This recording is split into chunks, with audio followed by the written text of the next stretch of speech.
Hello students, welcome to my YouTube channel mathematics world. तो कैसे हैं आप सभी लोग? मैं आशा करता हूँ आप सभी लोग अच्छे होंगे। जैसे कि आप सभी जानते हैं, हमने 12th क्लास की एक सीरीज चलाई हुई है जिसमें हम 12th क्लास का कंप्लीट सिलेबस कराएंगे। तो देखिए, लास्ट जो हमने प्लेलिस्ट डाली थी वो डाली थी एक मैट्रिक्स चैप्टर है आपका, चैप्टर नंबर 3। तो आज जो वीडियोज़ आ रही हैं, अब जो बैक टू बैक वीडियोज़ आ रही हैं वो आ रही है चैप्टर नंबर 4 डिटर्मिनेंट्स की, सारणिक बोलते हैं हिंदी में। तो इसी का वीडियो का है पार्ट नंबर 3, इसी चैप्टर की वीडियो का है पार्ट नंबर 3। ठीक है, इसमें हम करेंगे, देखिए जो डिटर्मिनेंट के इंपॉर्टेंट गुण धर्म है, प्रॉपर्टीज ऑफ डिटर्मिनेंट है, वो कंप्लीट करेंगे और एक्सरसाइज 4.2 के कुछ क्वेश्चन करेंगे। ठीक है, देखिए पूरा syllabus A to Z complete कराया जाएगा, छोटे छोटे बड़े से बड़ा क्वेश्चन आपको वीडियोस वगैरह में मिलेगा। ठीक है, बट शर्त दो है कि ज़्यादा से ज़्यादा स्टूडेंट जुड़े वीडियोस से हमारी से। ठीक है, चैनल से जुड़िए और दूसरा वीडियो को शुरू से लास्ट तक देखिए और जो मैं बोलता हूँ ध्यानपूर्वक सुनिए। ठीक है, ये दो शर्त अगर आप पूरी करते हो तो ये भी मैं कॉन्फिडेंसली एक बात बोल रहा हूँ कि आपको 101% पूरी जो 12th क्लास की मैथ है अच्छे से कंप्लीट समझ में आएगी। और जो बीएससी वाले स्टूडेंट है, ग्रेजुएशन वाले स्टूडेंट है या एकेडमिक 10th वाले स्टूडेंट है, तो वो भी टेंशन ना ले, उनकी वीडियोस भी बैक टू बैक आती रहेंगी। ठीक है, बीच बीच में वो भी चैनल पर जाके चेक कर सकते हैं। ठीक है, बेसिकली बट जो हम पूरा सिलेबस जो कंप्लीट कराए वो 12th का, ठीक है, बीएससी का भी कंप्लीट होगा, 10th वगैरह का भी कंप्लीट होगा। ओके, चलिए बिना वक्त वाहे वीडियो को स्टार्ट करते हैं। उससे पहले देखिए, अगर वीडियो आपको अच्छी लगती है तो लाइक करना, शेयर करना, कमेंट करके बताना वीडियो कैसी लगी और चैनल को सब्सक्राइब भी कर देना, साथ ही बेल का आइकन को प्रेस भी कर देना जिससे आने वाली वीडियो का नोटिफिकेशन आपको सबसे पहले मिल जाए। और एक बात और, मैथमेटिक्स वर्ल्ड नेम से फेसबुक पेज और फेसबुक ग्रुप भी बना रखा है, डायरेक्टली आप वहाँ पर जाकर भी मुझसे कोई भी क्वेश्चन वगैरह पुटअप कर सकते हैं किसी भी बुक का। ठीक है, पूरी कोशिश करेंगे मैं आपकी मतलब हेल्प करने की। ठीक है, चलिए स्टार्ट करते हैं।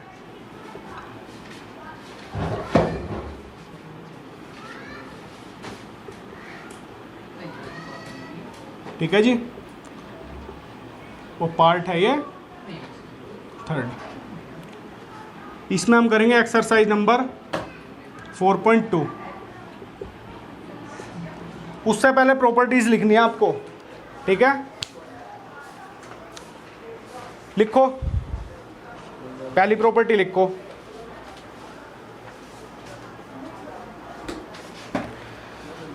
बोलो, प्रॉपर्टी बोल दो, गुणधर्म बोल दो, प्रकार बोल दो। ठीक है,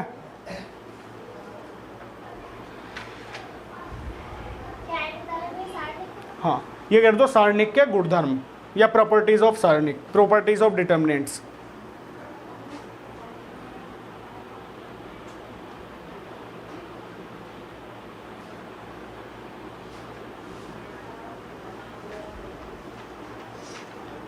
पहली प्रॉपर्टी लिखो, यदि किसी सारणिक में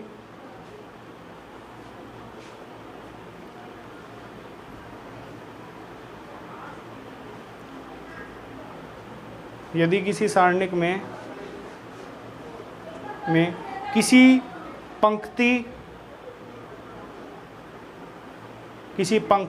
या स्तंभ के सभी अवयव शून्य हो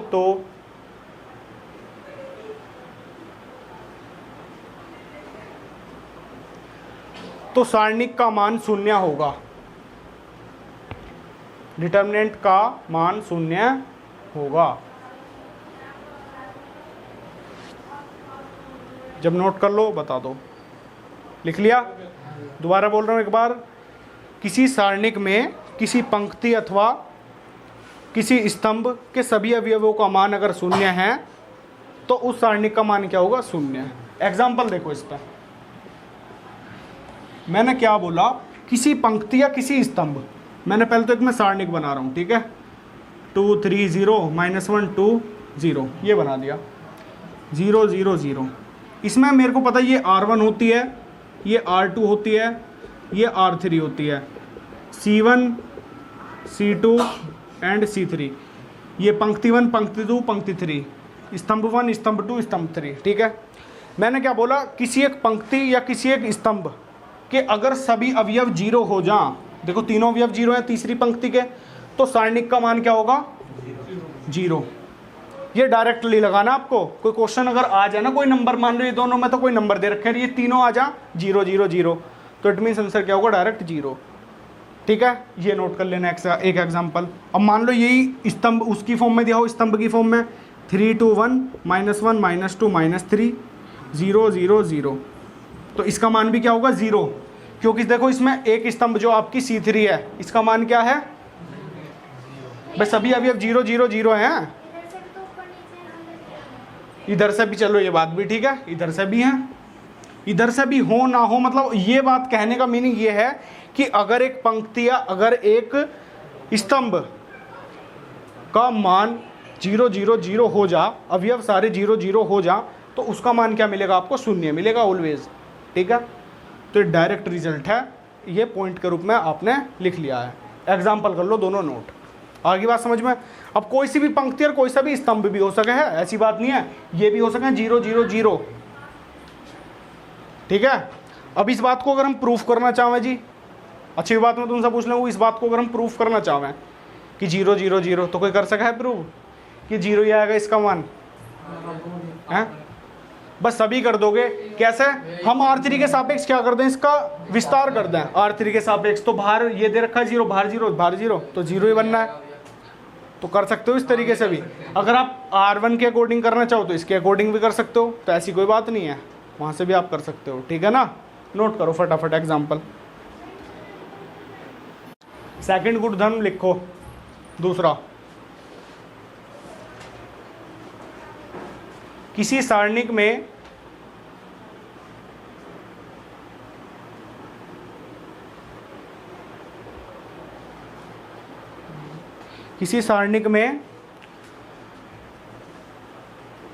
पंक्ति अथवा स्तंभों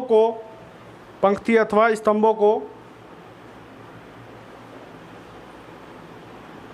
परस्पर बदलने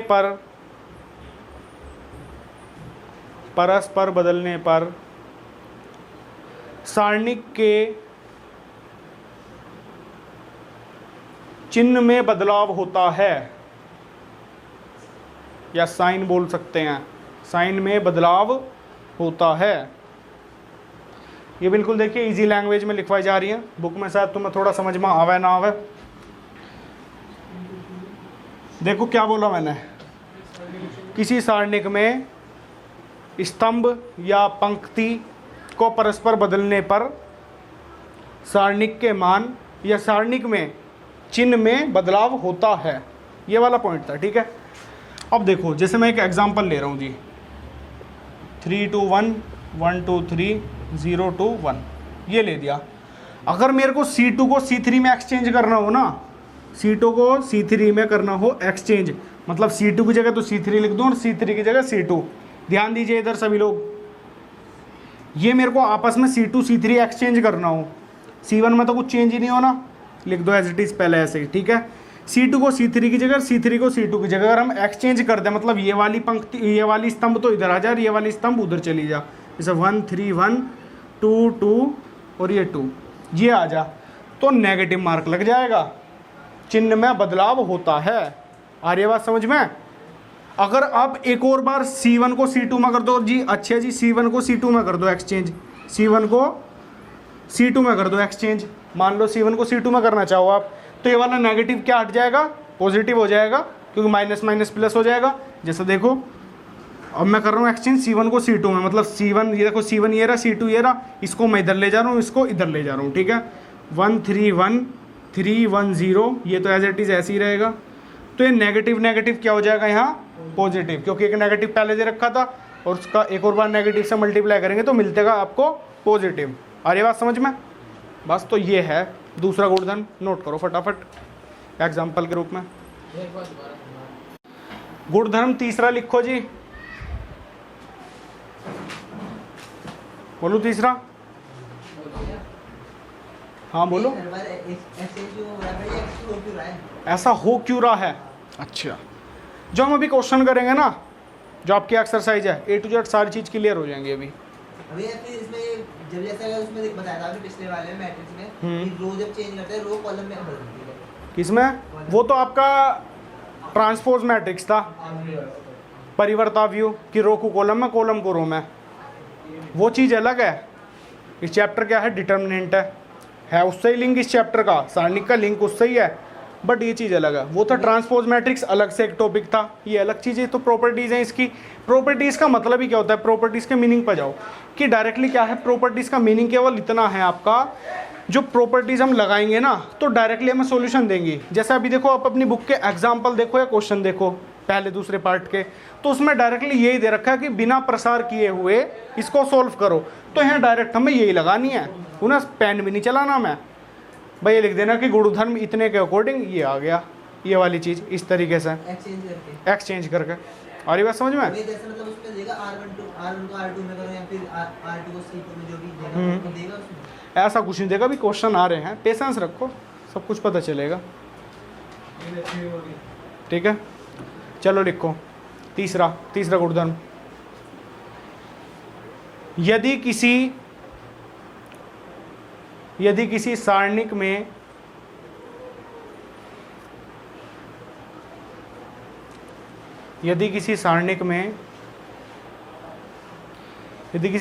में बाहरी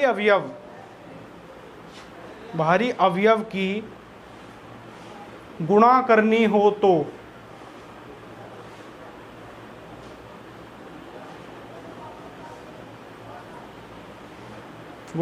हो तो या तो किसी एक पंक्ति में होगी या होगी एक स्तंभ में। हाँ,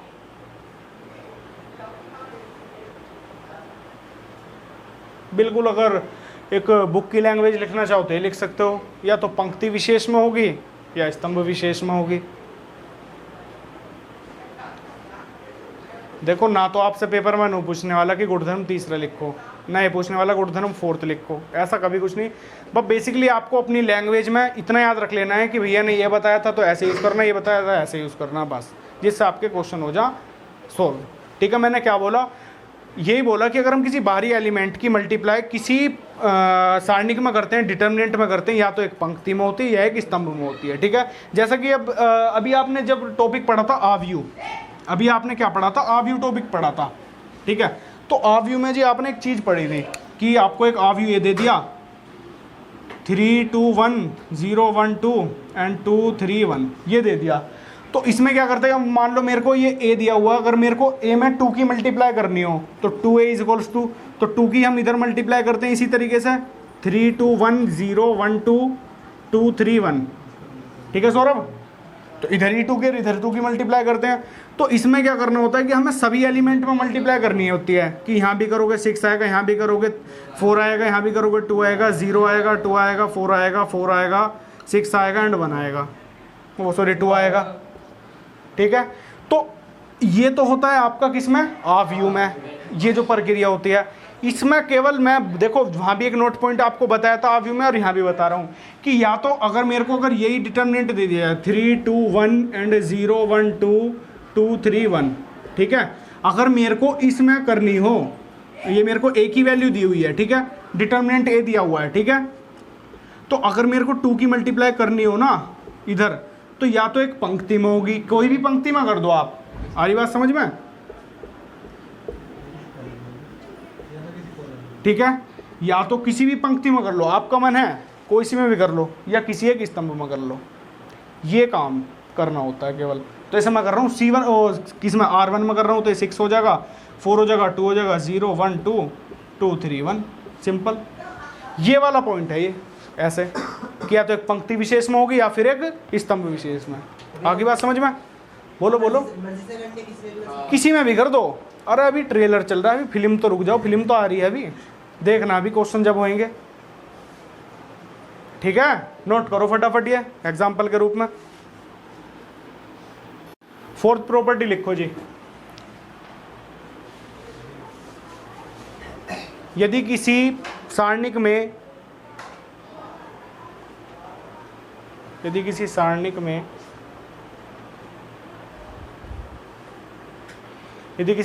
में कोई दो पंक्ति अथवा कोई दो स्तंभ कोई दो पंक्ति अथवा कोई दो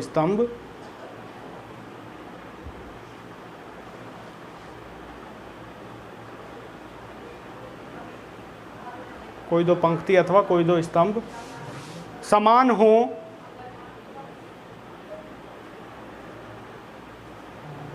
समान हो तो सारणिक का मान 0 होगा। The value of determinant is 0।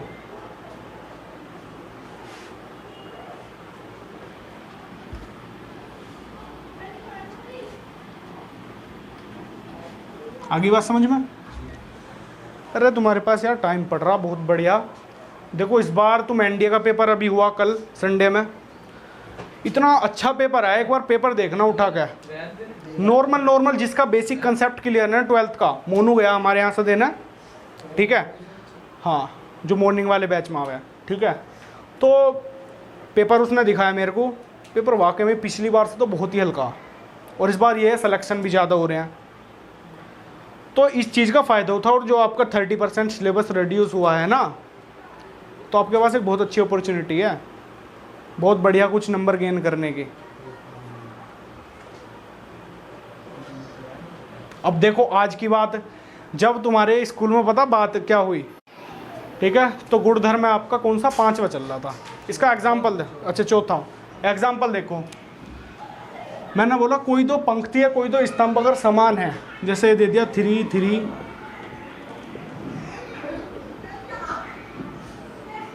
ये दोनों समान है C1 एंड C2, तो इसका मान क्या आएगा? बिना सोल्व करे आप लिखोगे 0।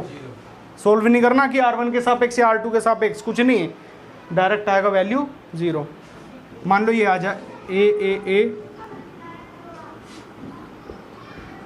1 2 3, ये आ जा, तो इसका मान क्या आएगा? 0, क्योंकि देखो ये आ रही बात समझ में? चीज़ है, एग्जाम्पल के रूप में नोट कर लो फटाफट, है? हाँ, कोई दो पंक्ति या कोई दो स्तंभ अगर समान है तो वैल्यू मिलेगी 0। सभी लोग एक्सरसाइज नंबर 4.2 देखेंगे। देखिए जो और प्रॉपर्टीज हैं हम क्वेश्चन के अकॉर्डिंग देखेंगे, ठीक है, क्वेश्चन के साथ करेंगे और प्रॉपर्टी, जो भी 1-2 है इंपॉर्टेंट। वैसे 4 का इनका जनरली ज़्यादा यूज़ है, इसलिए मैंने अलग से लिखवा दिया। आप 4.2 एक्सरसाइज कर रहे हैं, ठीक है, ध्यान से पढ़ना। 4.2 का देखिए पहला स्टेटमेंट पढ़ो, पहले क्वेश्चन का। ये दिया हुआ है बिना प्रसारण किए और सारणिकों के गुणधर्म का प्रयोग करके निम्नलिखित प्रश्न 1 से 5 को सिद्ध कीजिए। निम्नलिखित प्रश्न 1 से 5 को सिद्ध कीजिए। तो जिसमें पहला क्वेश्चन देखो, x y z a b c x plus a y plus b and z plus c बराबर 0। क्या करें? बिना प्रसारण किए और सारणी को गुणधर्म का प्रयोग करके प्रश्न नंबर 1 से 5 को सिद्ध करना हमें। 1 से 5 को सिद्ध करना है, इट मीन्स LHS लेके चलेंगे, RHS सोल्व करेंगे। अब बिना प्रसारण किए हुए R1 R2 कुछ चेंज नहीं करना, कि केवल जो गुणधर्म है इनका यूज़ करके हमें ये चीज़ करनी है सिद्ध। अब एक चीज़ देखो, कुछ आ रहा वैसा क्वेश्चन को देखने के बाद समझ में कि क्या करना क्या नहीं आ रहा? कुछ रमन तुमने अभी पहले पढ़ा है और सचिन सौरभ तुम दोनों ने भी। चलो ठीक है, मैं डायरेक्टली बताता हूँ क्या होता है। x y z a b c लिख लिया direct, x y z plus में दे रखे हैं 2 चीज़, प्लस लगाओ, दोनों एज इट इज लिखो, x y z and a b c। अरे बात समझ में? और इधर का a b c लिख दो अलग। अभी देखो समझाने की कोशिश कर रहा हूँ मैं आपको। ये दोनों तो सेम, दोनों में ऐसे ही लिख दिया हमने। यहाँ प्लस का मार्क आ रहा है तो यहाँ प्लस भी लगा दिया। ये x प्लस ए है, ये y प्लस बी है, ये z प्लस सी है, ठीक है। तो मैंने क्या किया, इन दोनों को अलग अलग करके लिख दिया। देखो x y z वाली इधर लिख दी और a b c वाला इधर लिख दिया। इस फॉर्म में लिख सकते हैं, ये भी आपका एक तरीके का गुणधर्म है। और ये बात समझ में? ये जनरली हर क्वेश्चन में नहीं आता, किसी किसी क्वेश्चन में आता है। दोबारा सुनो मैं क्या बोल रहा हूँ। ये देखो दोनों में इक्वल है बिल्कुल। मैंने क्या किया कि ये दोनों जो आपकी C1 और C2 है, दोनों जगह तो ये मैंने सेम रखी। जो प्लस करके जो दे रखी थी ना आपको, x plus A Y plus B Z plus C, तो X Y Z as it is लिख दिया, A B C Z as it is लिख दिया, दूसरे वाले सारणिक में लिख दिया जी। अब इसमें देखो C1 एंड C3 इक्वल है, C1 एंड C3 इक्वल है, वैल्यू 0 मिली, plus ABC and ABC equal है, वैल्यू मिली 0, 0 प्लस 0 0। हो गया नहीं हो गया सिद्ध? हाँ जी पूछो। इसकी जगह हमने ऐसा कर दिया और अगर हम उसे सॉल्व करते हैं तो उसका तो आंसर अलग आएगा। किसका? इसका अलग आएगा। क्यों आएगा? क्योंकि सेम करके दिखा रहा हूँ ना, वही चीज़ करके दिखा रहा हूँ। टेंशन किस बात की? टेंशन नहीं लेनी यार। देखो एक तरीका तो ये हो गया, 0 हो गया प्रूफ, ठीक है।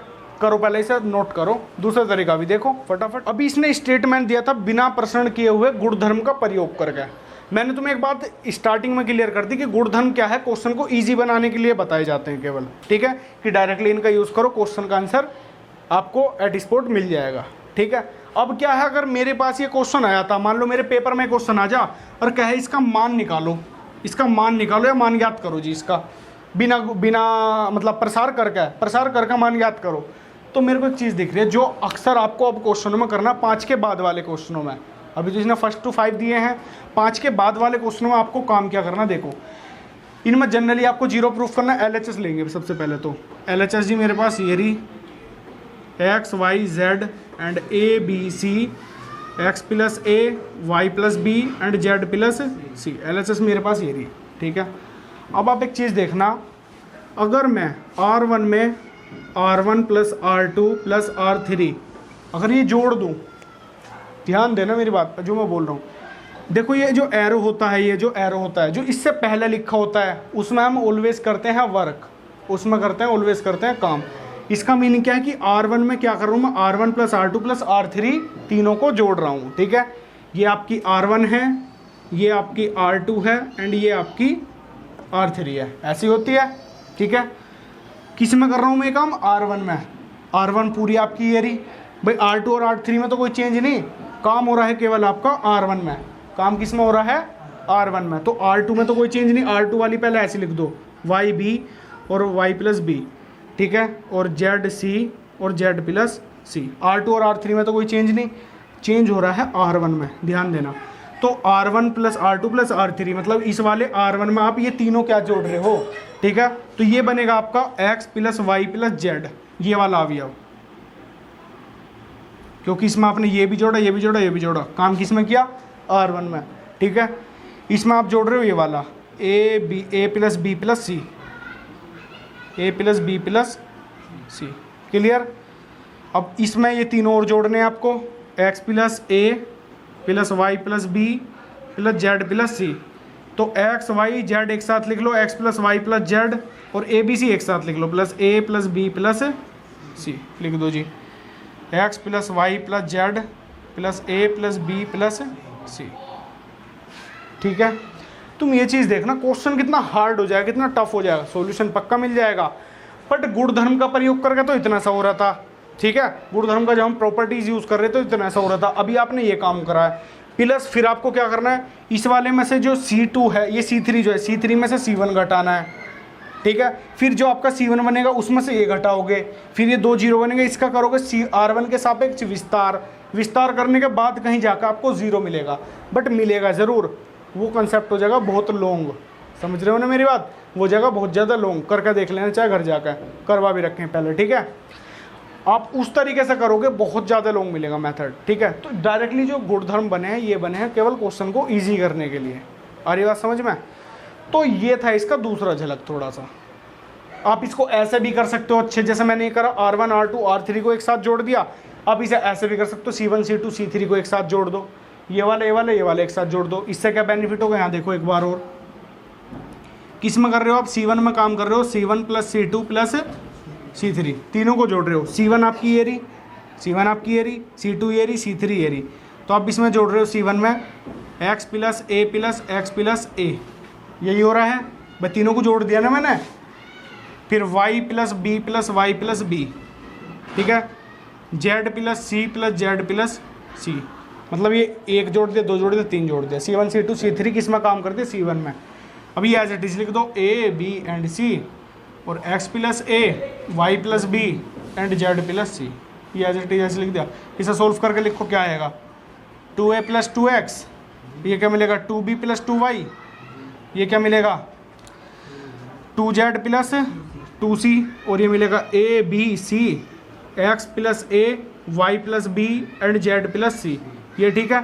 2 कॉमन आ जाएगा, 2 कॉमन आ जाएगा इसमें, देखो यहाँ से 2 आ गया, तो a प्लस एक्स बनेगा, यहाँ से 2 कॉमन आ गया, b प्लस वाई बनेगा, यहाँ से 2 कॉमन आ गया, z प्लस सी बनेगा, यहाँ आपका a b c ऐसे ही रहेगा, और x plus a Y plus B and z plus C, ये बन गया। तो 2 देखो इस पूरे में से कॉमन आ जाएगा, c1 में से 2 बाहर ले लेंगे हम, ऐसा कॉमन ले लेते हैं, यहाँ करके दिखा रहा हूँ।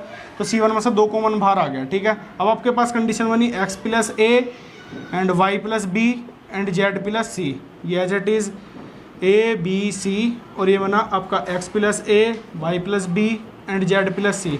अब आपको एक प्रॉपर्टी लिखवाई थी मैंने कि कोई पंक्ति या कोई स्तंभ अगर दोनों समान हो जाए तो उसकी वैल्यू क्या मिलेगी आपको, 0।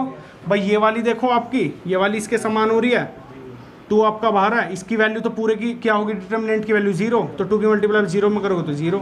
तो देखो यहाँ भी 0 तो यहाँ भी 0, कर दिया हमने प्रूफ। तो करने के बहुत सारे कंसेप्ट है, बहुत सारे तरीके हैं, बट आपको कौन सा फॉलो करना है वो बात ध्यान रखना। जैसे कभी भी पेपर में ये क्वेश्चन नहीं आएगा कि बिना प्रसार करे करो, गुणधर्म का प्रयोग करो। क्वेश्चन ये आएगा, मान लो डिटर्मिनेंट दे दिया कि सर इसका मान ज्ञात करो, लॉन्ग क्वेश्चन में कभी भी आएगा, लॉन्ग क्वेश्चन में। देखो इन क्वेश्चन में क्या है, आपको ज़्यादा से ज़्यादा प्रैक्टिस करना, ज़्यादा से ज़्यादा प्रैक्टिस करोगे क्वेश्चन हो जाएंगे। प्रैक्टिस नहीं करोगे तो ऐसा लगेगा कि हम C1 में काय कुछ C2 जोड़ रहे हैं, C2 में काय कुछ C3 जोड़ रहे हैं, इस तरीके की बात आएंगी माइंड में। जैसे आज ही कुछ क्वेश्चन करें, कंप्लीट करो जाकर, खुद से करने की कोशिश करो, कल को फिर ये करेंगे, परसों को फिर ये करेंगे, 2-3 दिन इसमें टाइम देंगे ज़्यादा से ज़्यादा।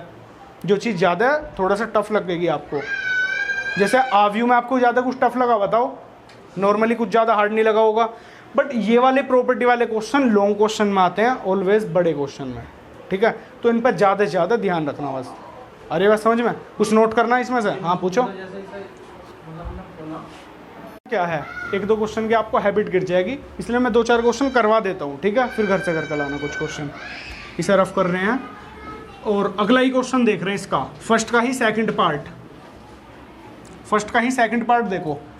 सेकंड क्वेश्चन आपको दिया हुआ है, स्टेटमेंट वही है कि बिना प्रसरण किए हुए सारणी को गुणधर्म का प्रयोग करके मान ज्ञात करना, ठीक है।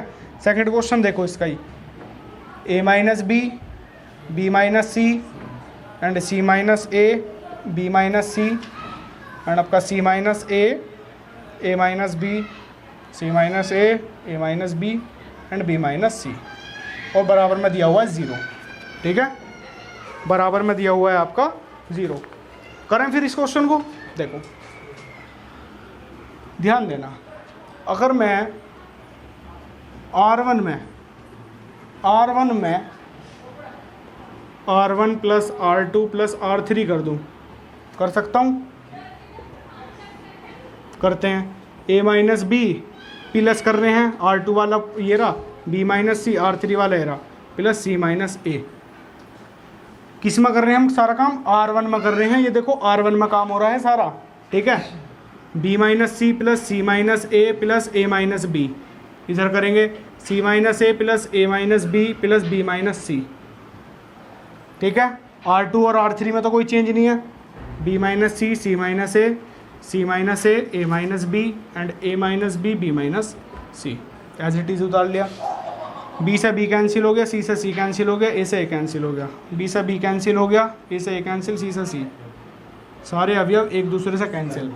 इट मीन्स क्या है बाप, देखो 0 0 0, सभी अवयव 0 आगे किसी डिटर्मिनेंट के, तो उसका मान क्या होगा, प्रॉपर्टी लिखवाई है अभी, b minus C, C minus A and a minus B, C minus A minus B, b minus C, और बराबर क्या लिख दोगे 0, और यहाँ ऐसा करके लिख देना प्रॉपर्टी कि R1 क्या है, R1 के सभी अवयव क्या हैं, शून्य, अर्थात डिटर्मिनेंट का मान क्या होगा, 0 होगा, ठीक है।